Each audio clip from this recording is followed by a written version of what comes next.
Materi pertama yang akan dijelaskan yaitu tentang produk tabungan di bank syariah. Produk tabungan bank syariah ini ada tabungan wadiah. Nah, wadiah sendiri dapat diartikan sebagai titipan dari satu pihak ke pihak lain, baik individu maupun badan hukum, yang harus dijaga dan dikembalikan kapan saja si penyimpan menghendakinya. Tujuan dari perjanjian ini adalah untuk menjaga keselamatan barang itu dari kehilangan, kemusnahan, dan kecurian, dan sebagainya. Sebagai penerima titipan, tidak ada kewajiban bagi bank untuk memberikan imbalan dan bank syariah dapat mengenakan biaya penitipan barang tersebut. Nah, wadiah sendiri memiliki dua jenis.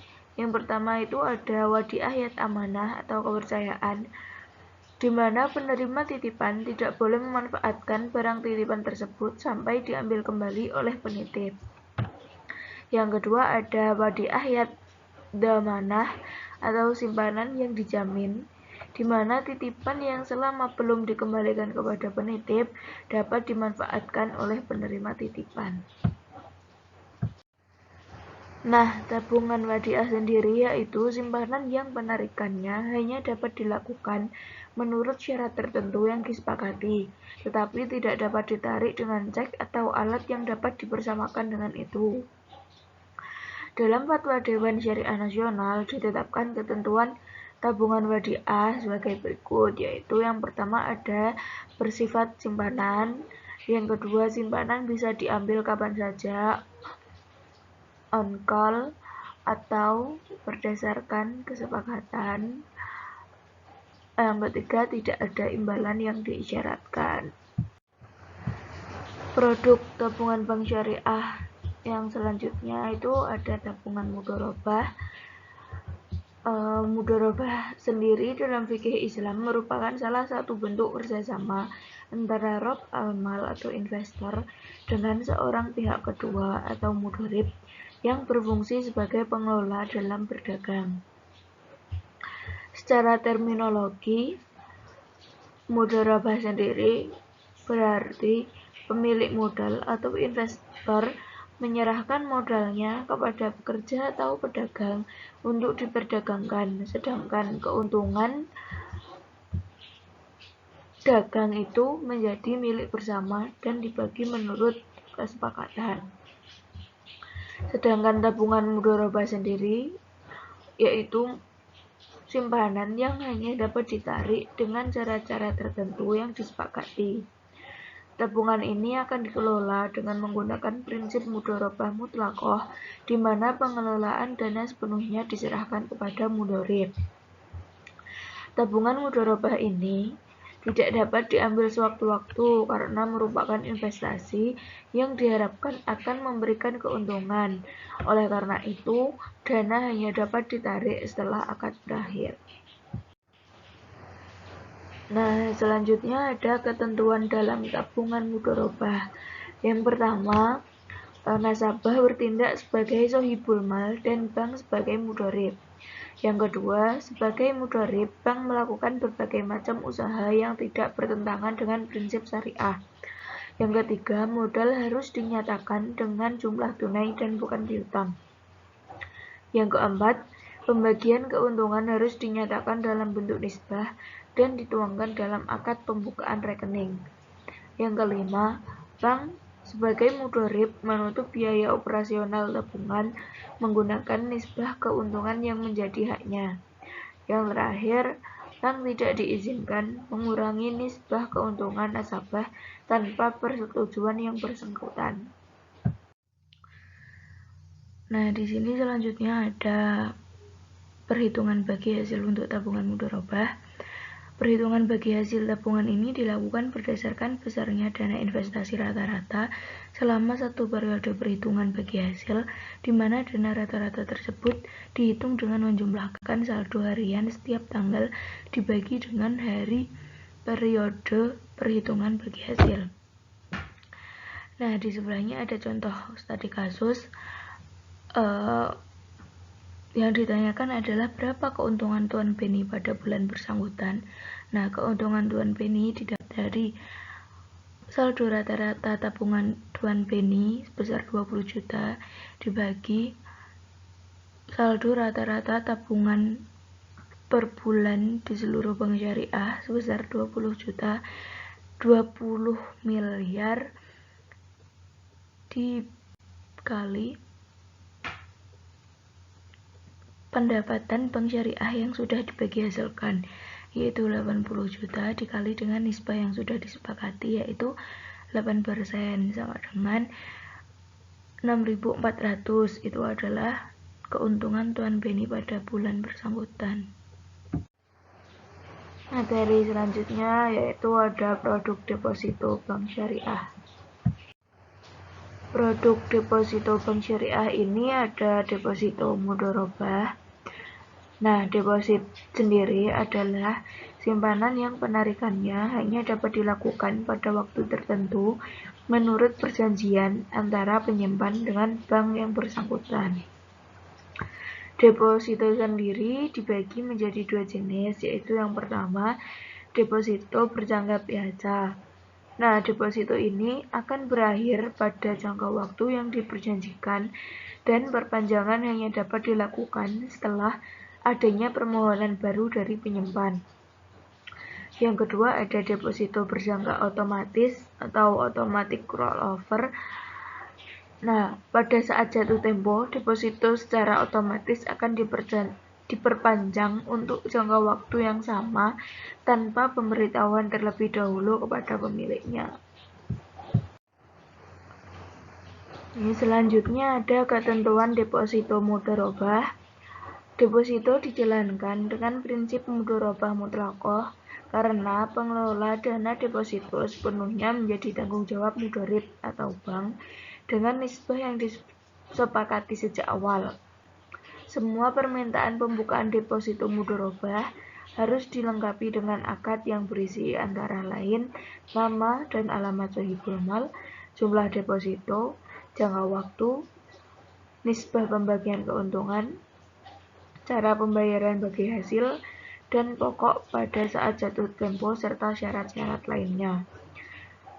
Nah, di sini pihak bank berkewajiban memberitahukan kepada pemilik dana mengenai nisbah dan tata cara pemberian keuntungan serta perhitungan distribusi keuntungan serta risiko yang timbul dari deposito tersebut.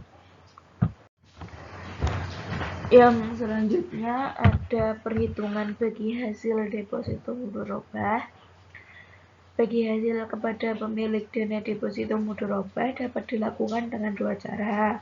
Yang pertama, dilakukan setiap ulang tanggal pembukaan deposito. Pada dasarnya, perhitungan bagi hasil deposito dilakukan dengan berdasarkan dari perhitungan distribusi hasil usaha pada bulan yang lalu, sehingga dalam perhitungannya mempergunakan indukasi rate atau equivalent rate. Yang kedua, dilakukan setiap akhir bulan atau awal bulan berikutnya tanpa memperhatikan tanggal pembukaan deposito mudharabah tersebut. Dalam pembayaran ini, hanya dibayarkan bagi hasil untuk periode tanggal pembukaan deposito sampai tanggal tutup buku saja.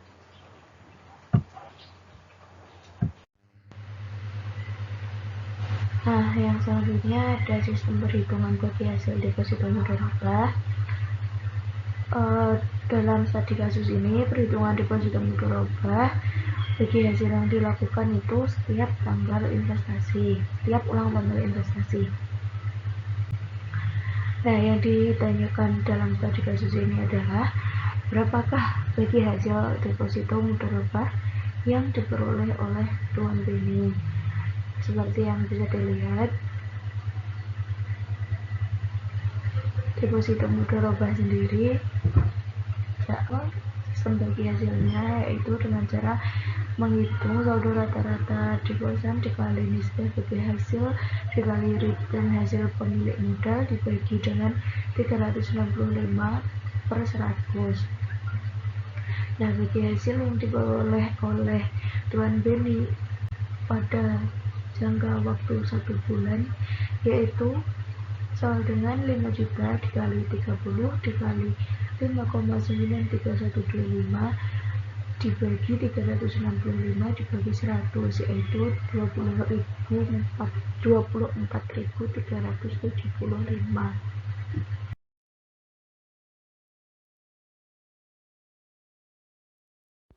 Materi selanjutnya yaitu strategi pengelolaan keuangan.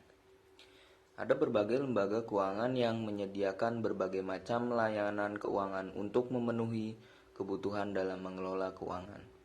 Dengan adanya hal tersebut, tentunya dapat membantu untuk mencapai tujuan keuangan yang telah dikelola sebelumnya. Ada 4 jenis layanan keuangan, yaitu tabungan, layanan pengelolaan transaksi, pinjaman, dan layanan keuangan lainnya. Yang pertama yaitu tabungan. Tempat penyimpanan dana yang aman untuk penggunaan dana di masa yang akan datang merupakan kebutuhan dasar setiap individu. Salah satu layanannya adalah deposito berjangka. Pemilihan layanan tabungan biasanya didasarkan atas tingkat suku bunga yang diperoleh, likuiditas, keamanan, dan kenyamanan layanan. Nomor 2 yaitu layanan pengelolaan transaksi. Layanan ini diperlukan bagi setiap individu dikarenakan layanan ini merupakan bagian penting dalam aktivitas transaksi sehari-hari. Contohnya adalah transfer, giro, pencairan deposito, dan lain sebagainya. Yang ketiga adalah pinjaman. Beberapa individu menggunakan layanan kredit beberapa kali selama hidupnya. Layanan ini diantaranya seperti pinjaman jangka pendek, yaitu menggunakan kartu kredit dan pinjaman tunai, atau pinjaman jangka panjang, yaitu penggadaian barang. Nomor 4 yaitu layanan keuangan lainnya. Layanan keuangan lainnya adalah seperti layanan asuransi, investasi, pembayaran pajak, pembelian aset berharga, dan perencanaan keuangan. Layanan ini adalah layanan yang mungkin dibutuhkan untuk tercapainya strategi pengelolaan keuangan yang optimal. Selanjutnya yaitu kemungkinan biaya layanan keuangan. Saat melakukan pertimbangan terhadap pemilihan layanan keuangan, perlu dipertimbangkan juga kepuasan saat ini dan keamanan finansial jangka panjang dalam memilih layanan keuangan.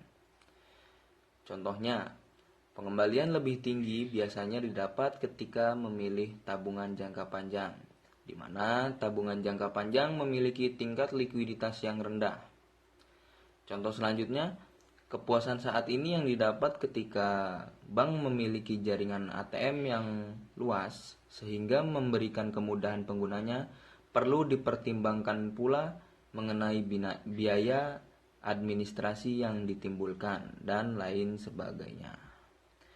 Tiap individu sudah seharusnya mengevaluasi biaya layanan dan keuntungan yang didapat baik secara moneter maupun secara pribadi untuk memilih layanan keuangan perusahaan yang sesuai bagi kebutuhan tiap individu.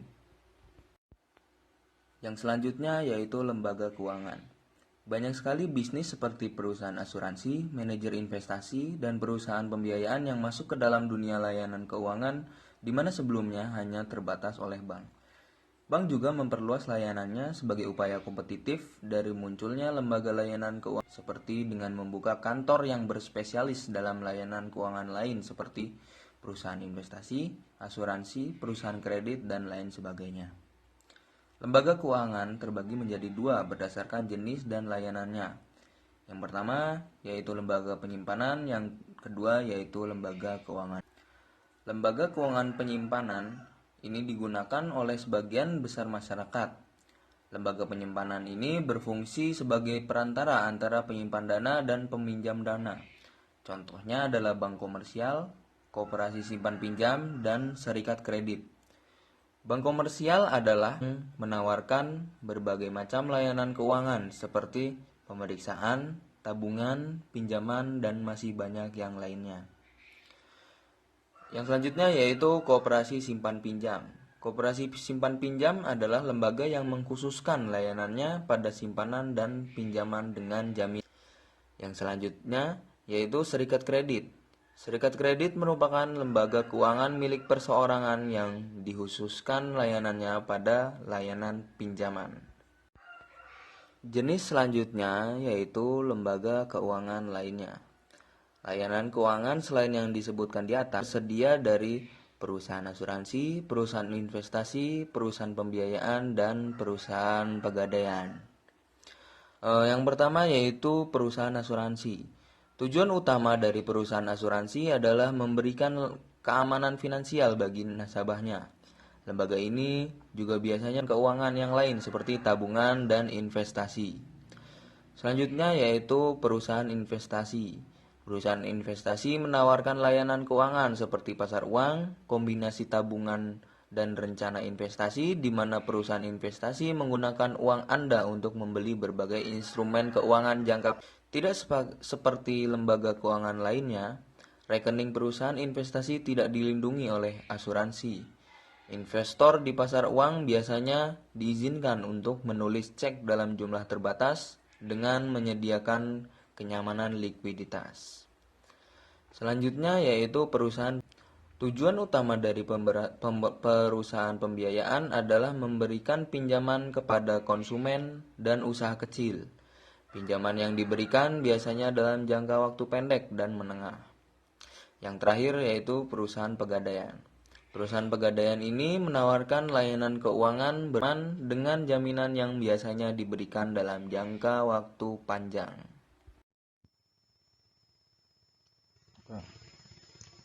Selanjutnya ada evaluasi saving plan atau mengevaluasi dari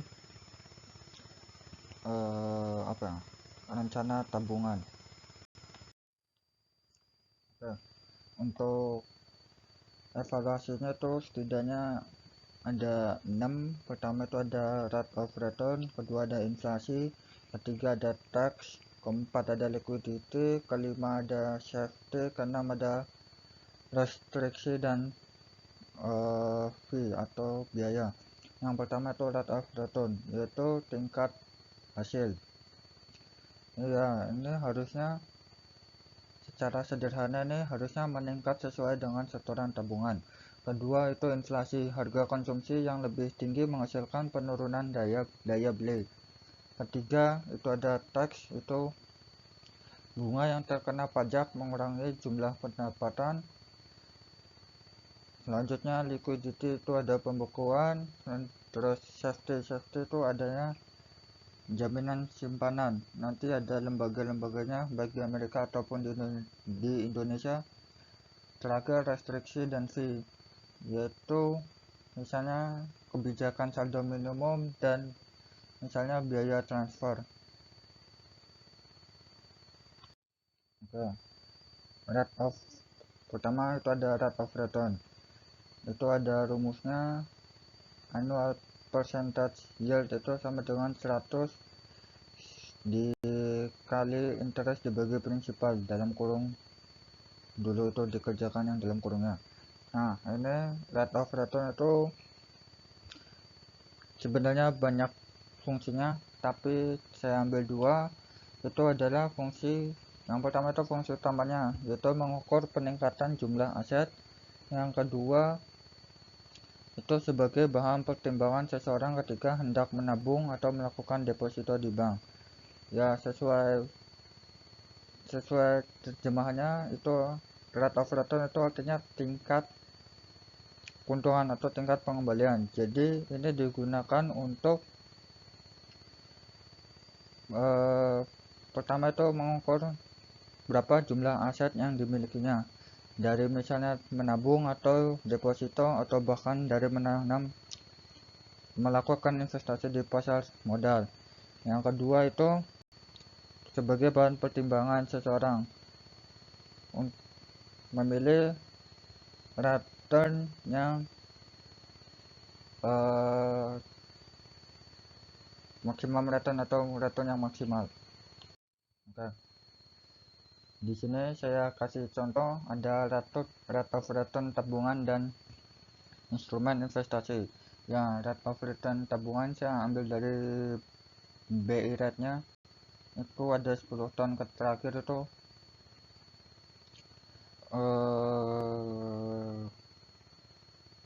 tahun 20 itu misalnya di angka 4%. Nah, 4% ini tinggi atau tidak bisa dibandingkan dengan instrumen investasi yang lain yang ada di kolom sampingnya. Ini yang instrumen investasi ini apa ya, rata-rata lah, bukan patokan pasti, tapi rata-ratanya begini. Yang pertama itu ada grafik biru paling atas, tentu itu adalah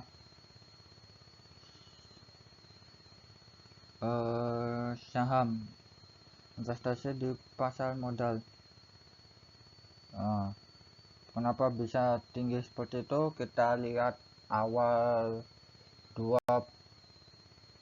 tahun 20 itu IHSG jatuh di angka 3000, kemudian 1 tahun berlalu di Januari itu udah kembali ke angka 6000 kembali, berarti udah kembali ke harga sebelum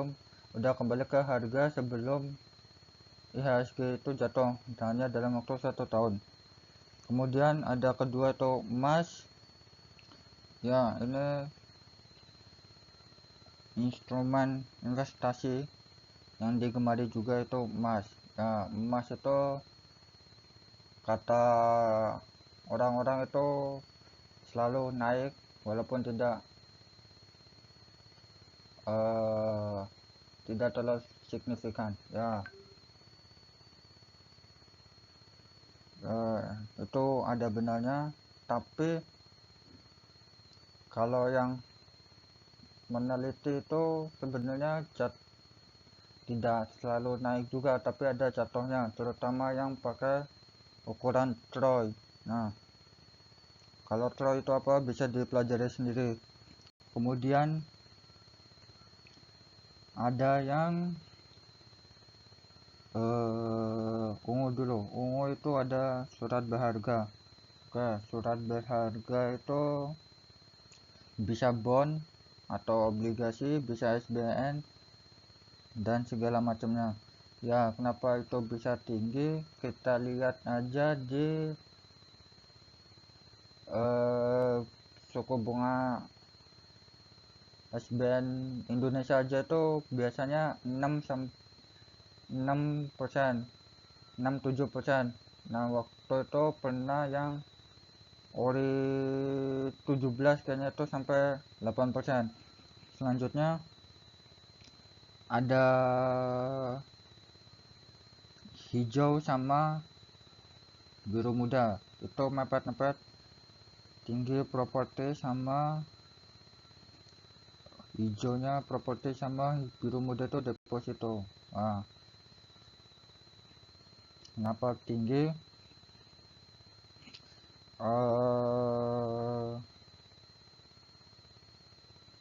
Oke, lewat terakhir itu ada paling rendah itu, paling terakhir itu tabungan. Nah, bisa dilihat kenapa paling rendah, bisa dilihat dari samping. Suku bunga tabungan itu pakai tahun 2020 itu cuma 4%. Nah, sedangkan di deposito itu terakhir itu 5,5-6% lah. Oke, selanjutnya itu ada inflasi. Oke, tingkat pengembalian yang diperoleh dari tabungan itu harus lebih baik dibandingkan dengan inflasi. Secara umum, seiring meningkatnya inflasi, maka suku bunga juga harus meningkat. Nah, tabel di samping itu ada tabel inflasi Indonesia 10 tahun terakhir.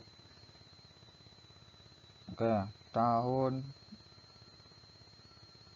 misal dari, berarti kalau tahun 2020 itu inflasinya bisa dikatakan minus, tapi rata-rata itu di angka 2-4%. Nah, kalau misalnya Oke, nanti aja selanjutnya. Oke, ini ada rate of return versus inflasi. Nah, yang saya ambil rate of return di sini itu rate of return dari tabungan, karena yang paling rendah. Kita mencoba melihat apakah instrumen yang paling aman atau resiko itu bisa bersaing dengan inflasi. Oke, kita lihat di sini yang garis biru itu garis inflasi, garis hijaunya BI rate. Dari 2008 itu ada subprime mortgage. Nah, inflasinya menyebabkan inflasi sangat tinggi, tapi suku bunganya masih tetap di sekitaran 8-9% waktu itu. Nah, ini kalau dari tahun ini itu tentu tabungan itu tidak bisa mengalahkan dengan inflasi. Tapi dibandingkan dengan tahun 2009 atau 2015-16 sampai yang 2020, ya inflasinya tabungan itu masih bisa membackup dari suku bunga tabungan, bisa membackup dari inflasinya, atau suku bunga tabungan itu lebih tinggi daripada inflasi. Nah, ini itu masih perhitungan yang sangat kasar, belum dikurangin pajak dan syarat pajak dan lain-lain. Jadi sekarang kasat mata tuh masih lebih tinggi dibandingkan dengan inflasi. Oke, selanjutnya itu ada tax. Nah, ini seperti yang saya sebutkan sebelumnya, sebelum dikurangi pajak dan lain-lain. Kenapa pajak itu berpengaruh? Sama seperti inflasi, pajak itu mengurangi bunga yang diperoleh dari tabungan. Nah, di Indonesia sendiri itu biasanya 10% pajaknya. Oke, kita coba melihat dari peraturan pemerintah nomor 131 pasal 2 tahun 2000 tentang pajak penghasilan atas bunga, deposito, dan tabungan. Berbunyi, pengenaan pajak penghasilan atas bunga dari deposito dan tabungan serta diskonto sertifikat Bank Indonesia sebagaimana dimaksud dalam pasal 1 adalah sebagai berikut. A. Dikenakan pajak final sebesar 20% dari jumlah bruto terhadap wajib pajak dalam negeri berbentuk badan usaha tetap. Nah, pasal ini itu mengatur pajak atas bunga, baik tabungan atau deposito,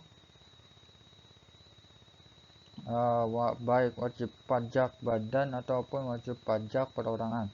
Nah, untuk wajib pajak badan itu 20%, kalau wajib pajak perorangan yang terakhir saya dapat itu sekitar 20% juga, sama kurang lebih lah. Selanjutnya ada untuk pajak di pasar modal, atau dalam hal ini lebih khusus ke dividen, itu UU nomor 7 tahun 1983 tentang pajak penghasilan. Nah, di sini tuh wajib pajak orang pribadi dikenakan PPh 10%.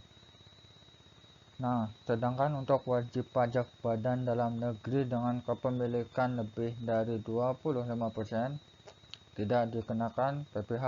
Sedangkan wajib pajak badan dalam negeri dengan kepemilikan kurang dari sama dengan 25% itu dikenakan PPh normal. Nah, ini itu mengenai yang undang-undang terakhir, yang adanya rencana penghapusan pajak dividen. Nah, ternyata setelah diteliti lagi, penghapusan pajak dividen itu hanya untuk badan usaha lebih dari 25%. Nah, untuk wajib pajak orang pribadi itu kena 10%. Oke. Ada liquidity. Likuiditas memungkinkan seseorang untuk menarik uang dalam setiap waktu tanpa dikenakan denda.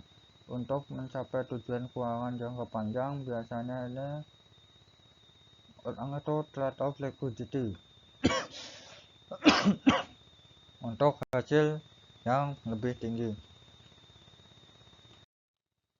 Selanjutnya ada safety itu pelindungan. Nah, maksudnya itu adalah pelindungan ini mencegah hilangnya uang nasabah.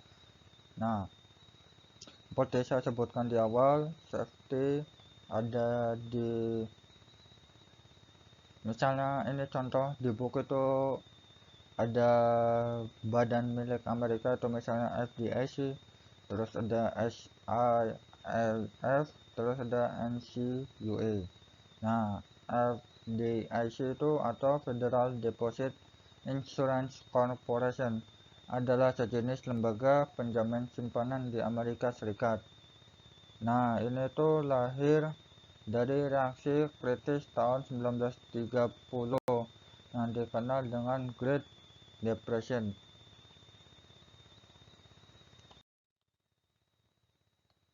Oke, lalu safety atau penjamin, lembaga penjamin dana nasabah itu apakah di Indonesia ada? Jawabannya tentu ada, yaitu lembaga penjamin simpanan atau biasa dikenal dengan LPS, yaitu lembaga independen yang berfungsi menjamin simpanan nasabah perbankan di Indonesia. Badan ini dibentuk berdasarkan Undang-Undang Republik Indonesia Nomor 24 Tahun 2004 tentang lembaga penjamin. Nah, yang dijamin di sini itu tentu tidak semuanya, hanya kurang lebih 1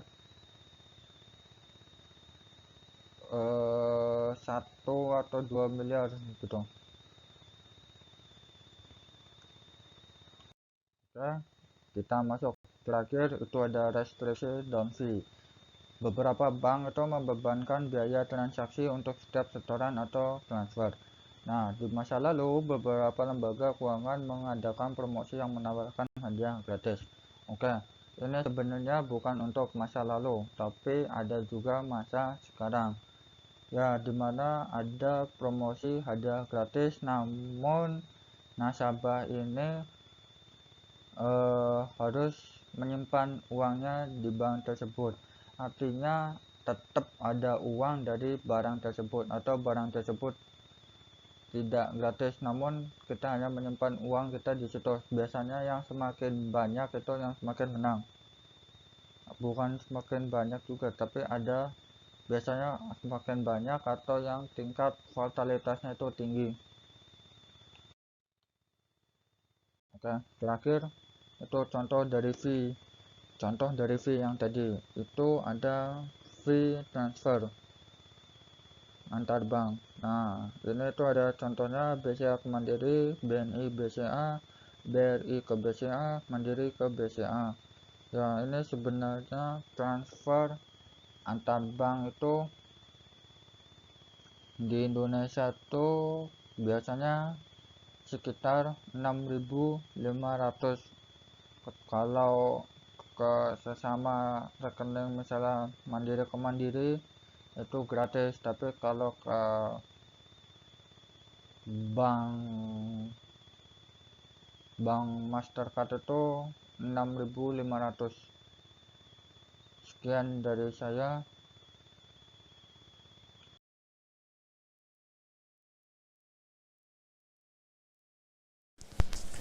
Pada bab kelima, kita akan membahas tentang memilih metode pembayaran. Di zaman teknologi yang semakin berkembang ini, pembayaran dipermudah dengan sistem elektronik. Ada beberapa pembayaran melalui sistem elektronik. Di sini saya menyebutkan 3. Yang pertama ada transaksi kartu debit. Transaksi kartu debit ini sama halnya dengan ATM. cuman penyebutannya jika kartu debit itu melalui mesin EDC atau Electronic Data Capture. Banyak ditemukan di toko-toko swalayan, biasanya seperti yang di Indomaret itu atau Alfamaret yang mesinnya kecil. Di situ penjual akan memasukkan jumlah nominal sesuai dengan pembelanjaannya, kemudian menggesek kartunya pada mesin EDC, terus mengonfirmasi PIN dan transaksi akan dinyatakan lunas. Penggunaan kartu debit ini memang tergolong sangat praktis, tidak perlu membayar cicilan angsuran per bulan, serta tidak perlu berutang. Terus yang kedua ada pembayaran online. Banyak sekali pembayaran online pada zaman sekarang, termasuk Shopee, terus Dana, yang di luar negeri, yang internasional ada pembayaran online PayPal. Terus yang ketiga ada kartu pintar. Kartu pintar ini adalah bentuk lain dari sistem nilai tersimpan yang digunakan untuk pelayanan mikro. Kartu pintar merupakan kartu kecil seperti kartu kredit itu atau kartu debit ATM yang menyimpan informasi digital. Kartu pintar dapat menyimpan catatan kesehatan, data diri, atau nomor telepon. Dan kartu ini juga dapat digunakan sebagai dompet elektronik sebagai pengganti uang tunai. Selanjutnya kita akan membahas tentang rekening giro. Di sini ada jenis rekening giro. Sebelumnya mengulas sedikit, giro adalah salah satu produk perbankan berupa simpanan dari nasabah perseorangan ataupun badan usaha dalam rupiah ataupun mata uang asing. Menurut peraturan, penarikan giro dapat dilakukan kapan saja selama jam kerja dengan menggunakan warkat cek atau biliet giro. Di sini ada dua jenis rekening giro. Yang pertama ada rekening giro perorangan dan rekening giro badan. Nah, rekening giro perorangan ini adalah giro atas nama pribadi yang dimiliki perorangan dan usaha perseorangan. Usaha perseorangan itu misalnya ya toko, restoran, bengkel, atau usaha lain dengan nama pemiliknya sendiri. Untuk membuka rekening giro atas nama pribadi, bank menerapkan jumlah setoran terkecil sekitar 250.000. Sedangkan yang giro untuk giro atas nama badan, misalnya organisasi masyarakat, instansi pemerintah atau badan usaha, PT, CV, yayasan, koperasi dan lain-lain. Nah, untuk membuka rekening giro atas nama badan ini, bank menerapkan jumlah setoran terkecil sekitar 500.000. Pada slide selanjutnya kita akan membahas tentang mengevaluasi rekening giro. Ada 4 bagian. Yang pertama ada restriction atau batasan, yaitu batasan yang paling umum pada rekening giro adalah jumlah yang harus Anda simpan sebagai simpanan untuk mendapatkan bunga. Mungkin faktor lainnya ada saldo minimum yang mengendap berapa, jam dan lokasi kantor cabang mudah ditemukan di daerah Anda atau tidak. Terus ada jangka waktu penyimpanan cek yang disimpan. Terus yang kedua ada fees and charges. Itu hampir semua lembaga keuangan memerlukan saldo minimum atau mengenakan biaya layanan untuk rekening giro. Ya mungkin itu sudah umum ya. Faktor lainnya ada biaya bulanan, biaya untuk setiap cek atau deposit, terus pencetakan cek, biaya untuk mendapatkan salinan cek yang dibatalkan itu berapa, ada biaya pembayaran tagihan praotorisasi, transfer dana, dan aktivitas perbankan rumah. Nah, mungkin semua biaya dan ongkos ini di lembaga keuangan di perbankan lainnya mungkin hampir sama. Terus ada interest atau bunga. Tingkat bunga, frekuensi bunga majemuk, dan metode perhitungan bunga akan mempengaruhi pendapatan rekening Anda. Faktor lainnya seperti suku bunga, setoran minimum untuk mendapatkan bunga itu berapa. Nah, keempat ada special service atau layanan khusus. Layanan khusus seperti nasabah itu disediakan laporan bulanan yang lebih rinci dan memiliki akses online untuk melihat dan mencetak cek yang sudah dibayarkan, atau faktor lainnya seperti diskon atau pemeriksaan gratis kelompok tertentu seperti pelajar, karyawan tertentu perusahaan. Mungkin mempengaruhi layanan khusus dari lainnya, atau layanan gratis berdiskon.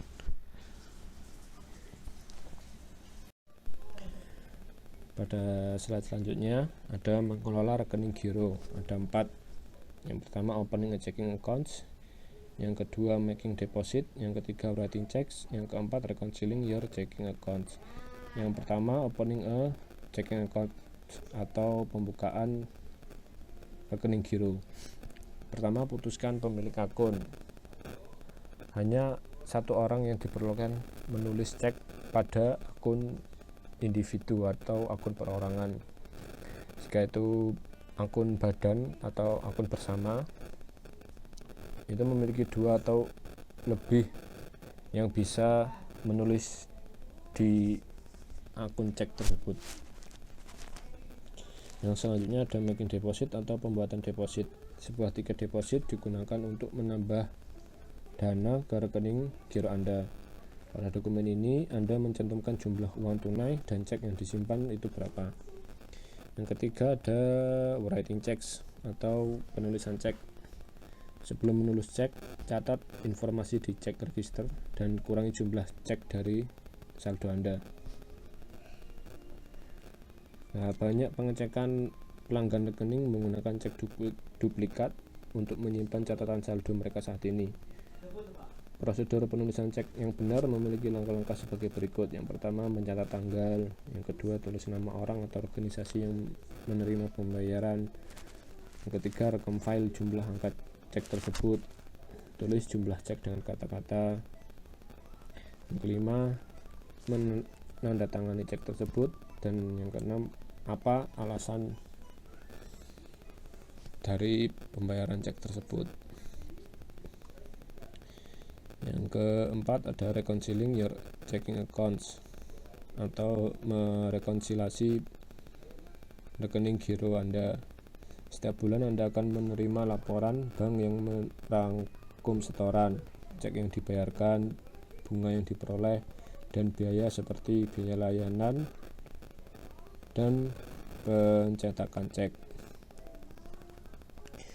Biasanya saldo dilaporkan pada pernyataan akan berbeda dari saldo di buku cek Anda. Nah, alasan ini karena biasanya cek yang belum dibersihkan, deposito tidak diterima oleh bank, dan bunga yang diperoleh. Mungkin cukup sekian presentasi dari kelompok kami. Bila ada yang ditanyakan, monggo. Wassalamualaikum warahmatullahi wabarakatuh.